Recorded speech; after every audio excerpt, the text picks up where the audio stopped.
ஹோர்மூஸ் நீரிணையை பாதுகாக்க அமெரிக்க கடற்படை தயார், டொனால்ட் ட்ரம்ப் அறிவிப்பு. மத்திய கிழக்கில் போர் தீவிரமடைந்து வரும் நிலையில் ஈரான் ஹோர்மூஸ் நீரிணையை மூடுவதாக அறிவித்துள்ளது. உலகின் முக்கியமான எண்ணெய் கடற்பாதையாக கருதப்படும் இந்த நீரிணை வழியாக தினமும் பெருமளவு கச்சா எண்ணெய் ஏற்றுமதி செய்யப்படுகிறது. இதனை மூடும் முயற்சி உலகளாவிய எரிசக்தி சந்தையில் அதிர்ச்சியை ஏற்படுத்தியுள்ளது.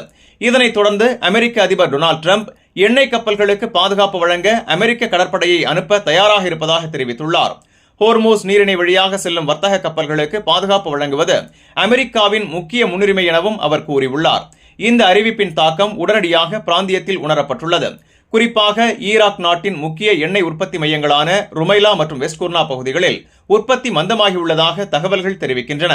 கப்பல் போக்குவரத்து குறைந்ததால் ஏற்றுமதி தாமதமாகி உலக சந்தையில் எண்ணெய் விலை உயர்வு ஏற்பட்டுள்ளது. வளைகுடா நாடுகள் முழுவதும் பாதுகாப்பு நடவடிக்கைகள் பலப்படுத்தப்பட்டுள்ளன. ஹோர்மூஸ் நீரிணையை சுற்றியுள்ள பகுதிகளில் ராணுவ கண்காணிப்பு அதிகரிக்கப்பட்டுள்ளது. மொத்தத்தில் ஹோர்மூஸ் நீரிணை தொடர்பான இந்த பதற்றம் உலகளாவிய பொருளாதாரத்தையும் எரிசக்தி பாதுகாப்பையும் பாதிக்கக்கூடிய முக்கிய கட்டமாக பார்க்கப்படுகிறது. இந்த செய்தி உங்களுக்கு பயனுள்ளதா இருந்தா வீடியோவை லைக் பண்ணுங்க, உங்க கருத்தை கமெண்ட்ல பதிவு பண்ணுங்க. மேலும் வளைகுடா மற்றும் உலக செய்திகளை உடனுக்குடன் பெற Gulf 360 நியூஸின் தமிழ் சேனலை சப்ஸ்கிரைப் பண்ண மறந்துடாதீங்க.